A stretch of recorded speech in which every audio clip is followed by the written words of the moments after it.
Guys तो हम पढ़ रहे थे relation between focal length and radius of curvature F and R. तो कॉनकेव मिरर के लिए तो हमने डिराइव कर दिया था, जो फॉर्मूला लास्ट में निकल कर क्या आता है, F equal to R by two. तो अभी हम करने वाले हैं कॉन्वेक्स स्फेरिकल मिरर के लिए ये चीज़। तो आप नोट्स बनाते रहें, ठीक है, अपने कॉपी में, तो ताकि आपको रिवीजन करने में आसानी रहेगी। तो अभी हम शुरू करते हैं ये relation between F and R for convex mirror, ठीक है ना। एफ एंड आर, इनके बीच में relation for convex spherical mirror, ठीक है। तो अभी हम ये पढ़ने वाले हैं। तो सबसे इंपॉर्टेंट ये होती है डायग्राम पे, तो डायग्राम बना लें आप कि कॉन्वेक्स स्फेरिकल मिरर कैसे बनता है, उसमें कोटिंग किस तरह होती है, अंदर की साइड होती है। तो ये देखिए आप पहले तो ये बनाया हमने ऐसे, ठीक है। ये होता है कॉन्वेक्स स्फेरिकल मिरर, जिसमें अंदर की तरफ कोटिंग होती है आपकी, ठीक है। ये हमने बना दिया यहाँ पर प्रिंसिपल एक्सेस, ठीक है। ये पॉइंट पी हो गया आपका, कोई दिक्कत परेशानी नहीं होनी चाहिए, ठीक है। अब आप देखें कि इसमें हमने क्या करा, एक रे डाली। पहले तो इसको आप यहाँ तक एक्सटेंड कर दो, प्रिंसिपल एक्सेस है। अब हमने क्या करा है इसमें, हमने एक बीम डाली, लाइट बीम, ये आ रही है यहाँ से, ठक, ठीक है। एक लाइट बीम डाली, तो ये आपकी रिफ्लेक्ट हो जाएगी, कैसे, ऊपर की साइड हो जाएगी, ये आपका रिफ्लेक्शन हो गया, क्लियर। अब ये जो रिफ्लेक्शन आपका हुआ, तो हम ये मान करके चलते हैं कि ये जो रिफ्लेक्शन आपका हुआ है, ये फोकस पॉइंट्स आ रहे हैं। क्यों हमने ऐसा करा, क्योंकि देखिए इसका जो अपार्चर है वो भी बहुत स्मॉल है। दोनों ही, चाहे कॉन्वेक्स मिरर का अगर हम डिराइव कर रहे हैं या कॉनकेव मिरर का जब मैंने डिराइव किया था, तो हमने ये मान के चली थी कंडीशन कि जो अपार्चर ऑफ दिस मिरर है वो बहुत ही स्मॉल है। That is by tan theta becomes theta, tan theta is approximately equal to theta, या एनसी और पीसी बराबर हो जाते हैं। तो क्योंकि ये पैरेलल आई है प्रिंसिपल एक्सेस के, तो ये कंडीशन आप हमेशा याद रखना कि जब भी कॉन्वेक्स मिरर हो, कॉनकेव मिरर हो, अगर पैरेलल बीम आ रही है एक प्रिंसिपल एक्सेस की जो पैरेलल है, वो जो रिफ्लेक्ट करेगी तो वो कुल मिलाकर के मिलेगी फोकस पे, ऐसा लगेगा फोकस पे इमेज बन रही है, ठीक है। तो फोकस पे आया आपका, क्लियर। अच्छा जी, अब हमने पहले तो ये हो गया। अब एक नॉर्मल हम डाल लेते हैं यहां से, ठक ठक ठक ठक ठक, ये हो गया एन। इनका भी नॉर्मल डाल देंगे, नॉर्मल कहाँ होगा, ये होगा। तो ये हमने ये बोल दिया ये चीज, ठीक है। ये आपका हो गया यहाँ पे एन, तो ये हो गया आपका एन डैश, ठीक है। ये अगर थीटा है तो ये भी आपका थीटा हो गया, क्लियर। इसमें कोई दिक्कत परेशानी वाली बात वाली आपको नहीं होनी चाहिए, ठीक। अब इतना डायग्राम जो है हमने यहाँ पर बना दिया। अब आप देखें कि हमने क्या किया यहाँ पर, नॉर्मल जो है इसका, ये जो नॉर्मल है, ये जो रे रिफ्लेक्ट हुई थी ये तो फोकस पे मीट करी, क्योंकि पैरेलल बीम आ रही है, इसलिए ये जो नॉर्मल है इसे आप आगे बढ़ा देंगे जब ये, तो ये आपका सी पॉइंट बन जाएगा, सेंटर ऑफ कर्वेचर। ऐसा लगेगा सेंटर ऑफ कर्वेचर से ये लाइन आ रही है, ये नॉर्मल की, ठीक है। थोड़ा सा ऐसे हो जाएगा, ऐसे ऐसे, ये अब सही बना, ठीक है। कोई दिक्कत परेशानी आपको इसमें नहीं होनी चाहिए, क्लियर। अब हम एंगलों की बात करते हैं इसमें, ठीक है। इसमें अपन एंगल्स की बात करते हैं। तो ये जो हमने बीम मारी है, इसे हम ओ ए मान लेते हैं। ओ ए हमने एक बीम मारी है पैरेलल टू प्रिंसिपल एक्सिस। तो आपका जो angle O A N dash है, angle O A N dash क्या बना, angle O A N dash, ठीक है। ये वाला एंगल, ये किसके बराबर होगा, एंगल, ये हमने यहाँ पर, ये लाइट भी निकली हुई है, ठीक है।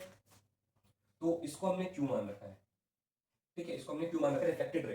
तो ये एंगल क्या, क्यू ए एन डैश के इक्वल होगा।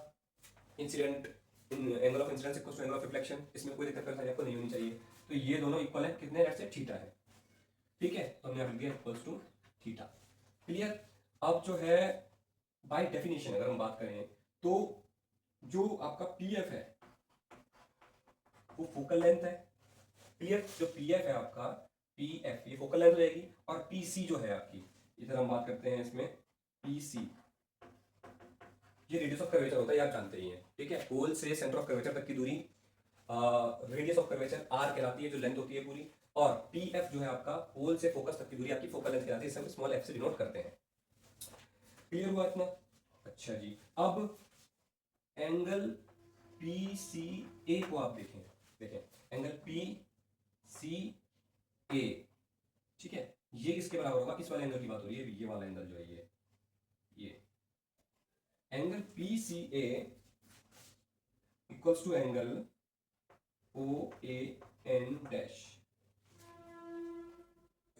ठीक है, तो O A N dash equal मैंने क्यों लिखा, पी सी ए ये वाला angle, O A N dash ये, तो ये भी थीटा बनेगा। क्यों, कॉरस्पॉन्डिंग एंगल्स। ठीक है, ये आपके कॉरस्पॉन्डिंग एंगल्स, आपके मैथमेटिक्स में पढ़ा होगा, virtually opposite angle, alternate angles, corresponding angles, तो इसलिए हुआ है यहाँ पर ये थीटा, तो ये भी थीटा, क्योंकि ये एक ट्रायंगल बन रहा है और ओ ए एन डैश ये एक एंगल बन रहा है, ओ ए एन डैश ये वाला, तो ये इसका एक्सटेंशन एक तरीके से हो गया, तो ये थीटा बराबर थीटा, ये भी थीटा तो ये भी थीटा हो जाएगा। क्लियर है, इसमें कोई परेशानी आपको होनी नहीं चाहिए। ये वाला बन रहा है, ये पूरी लाइन आ रही है, ये क्योंकि ये थीटा तो ये भी थीटा। क्लियर, क्योंकि पैरेलल है ना दोनों ये। अब अगला हम देखेंगे angle C A F equals to angle Q A N dash equals to theta. बताओ सी ए एफ है ना, एंगल सी तो ये हो गया सी ए एफ, यानी ये वाला angle equals to angle Q A N dash vertically opposite angle, तो ये भी थीटा हो गया आपका, इसको कर दें हम, हाँ थीटा। तो अब ये भी थीटा है और ये भी थीटा है, तो आपने एक थ्योरम पढ़ी होगी मैथमेटिक्स में कि one exterior angle of a triangle is equal to sum of the two interior angles. ठीक है, तो ये थीटा थीटा होगा, तो ये आपका टू थीटा हो जाएगा क्या आराम से, कोई दिक्कत परेशानी इसमें नहीं होनी चाहिए आपको। ठीक है, ये थ्योरम थी मैथमेटिक्स की, आपको याद रखनी चाहिए। ठीक है, ये हो जाएगा। अब ए एन जो ड्रॉ किया हमने, ए एन परपेंडिकुलर ड्रॉ किया है, ये जो है ना चीज, ये 90 डिग्री का एंगल बना रही है। ए एन जो है आपका हमने परपेंडिकुलर डाला है नीचे, और ये 90 डिग्री का एंगल बन रहा है यहाँ पर। अच्छा, और ये वाला एन डैश है।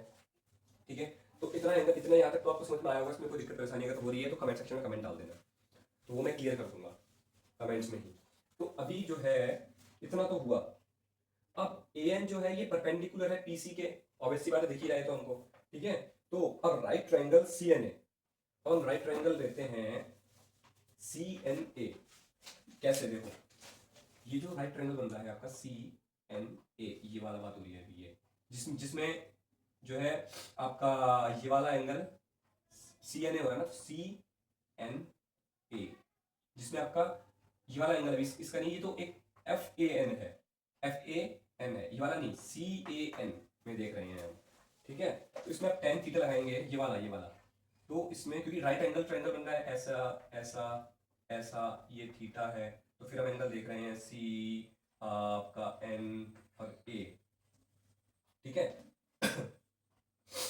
क्लियर है, तो टेन थीटा निकालो, इसमें क्या हो जाएगा, tan theta in triangle C N A, tan theta equals to A N by C N.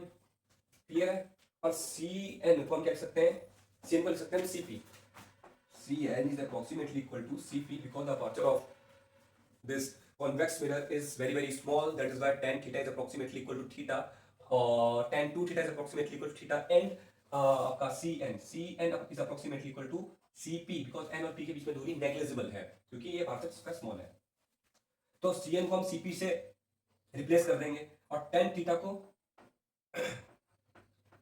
Theta से, तो आपके पास क्या आएगा यहां से, theta equals to A N upon R, और ये ए एन अपॉन सीपी, और सीपी क्या होता है, रेडियस ऑफ कर्वेचर आर। ठीक है, तो ए एन बाई आर, ये आया आपकी क्वेश्चन नंबर 1। ठीक, ये क्वेश्चन नंबर 1 आ गई। अब आप इसको सबसे पहले तो पॉज करके सारे नोट्स बना लें इसके। ठीक है, क्योंकि अब हम दूसरे ट्रायंगल में देखेंगे, फिर theta equals to A N upon R आया है, फिर किसी और से थीटा इक्वल्स टू कुछ आ जाएगा, तो theta from equation number 1 and 2 we have RHS equal to RHS, इसका RHS इक्वल टू उसका RHS, क्योंकि लेफ्ट हैंड साइड में दोनों थीटा होंगे। तो ये हम चीज देखेंगे, इससे पहले हम इसको नोट कर लें। अब हम देखेंगे एंगल सी एफ ए में, ट्रायंगल जो सी एफ ए बन रहा है, सी एफ ए। ठीक, तो इसमें देखते हैं अब हम। ठीक है, तो अब आप देखें, ये जो एंगल है 2 थीटा, इसके लिए क्या हो जाएगा, देखिए यहाँ पर tan 2 theta equals to A N upon N F. ठीक है, तो ए एन तो एज इट इज रहेगा, tan 2 थीटा को हम रिप्लेस कर देंगे 2 थीटा से, और अपॉन एन एफ क्या हो जाएगा, पी एफ, तो P F is equal to focal length है। क्लियर? ऐसा क्यों हो रहा है, समझ में आ रहा है? क्योंकि पूरा मिटा करके मैं अभी इसको पूरा ड्राइव करता, लेकिन समझ ही रहे होंगे आप लोग। 2 थीटा इसके बराबर आ गया, थीटा को उधर भेज दीजिए तो ये अपॉन 2 हो गया, 2 आ जाएगा, इसमें कोई दिक्कत परेशानी नहीं होगी। इक्वेशन नंबर 2 बन गई आपकी। अब from equation number 1 and equation number 2 we have a n upon r equals to a n upon 2f हो जाएगा क्या, a n m का है तो 1 upon r, ये 1 हो जाएगा। तो कुल मिलाकर के आप यहाँ से प्रूफ कर देंगे, यहाँ से आपका निकल करके आ जाएगा f equals to half r by 2। तो कॉन्वेक्स मिरर में भी यही आया, f equals to r by 2। अच्छा, इसमें आपको जो एक चीज ध्यान में रखनी है, जो भी न्यूमेरिकल्स आएंगे इससे रिलेटेड, उसमें आपको ये चीज ध्यान रखनी है कहाँ पे नेगेटिव साइन लगेगा और कहाँ पे पॉजिटिव साइन लगेगा। तो ये था आज का आपका पूरा ये। अब नेक्स्ट उसमें नेक्स्ट लेक्चर में मैं एक न्यूमेरिकल लेकर के आऊंगा, उससे आपको और चीजें ये क्लियर हो जाएंगी। ठीक है, तो कॉन्केव के इमेज मैंने आपको बताया कि नेगेटिव आप ले लेते हैं, क्योंकि इमेज जो है वो कॉन्केव के उसमें आप नेगेटिव ले लेते हैं, और कॉन्वेक्स के सिस्टम में आप पॉजिटिव लेते हैं। ठीक है, तो ये आपका निकल के आया है यहाँ पर f equal to r by 2। ठीक है, चलिए मिलता हूँ नेक्स्ट लेक्चर में न्यूमेरिकल के साथ। तब तक के लिए आप चैनल को कर लें सब्सक्राइब, क्योंकि यहाँ पर आपको सारे नोट्स प्रोवाइड कराए जा रहे हैं, फिजिक्स, केमिस्ट्री, मैथमेटिक्स, बायोलॉजी, और जो एंट्रेंस एग्जाम्स होते हैं उसके भी। तो आप सब्सक्राइब अगर आपने अभी तक नहीं किया है तो अवश्य ही कर लें, क्योंकि ये बहुत ही बेनिफिशियल होने वाला है आप सभी के लिए। यहाँ पर कोई आपको कॉस्ट नहीं देनी पड़ेगी, फ्री ऑफ कॉस्ट है बिल्कुल। तो आप सब्सक्राइब अवश्य से करें।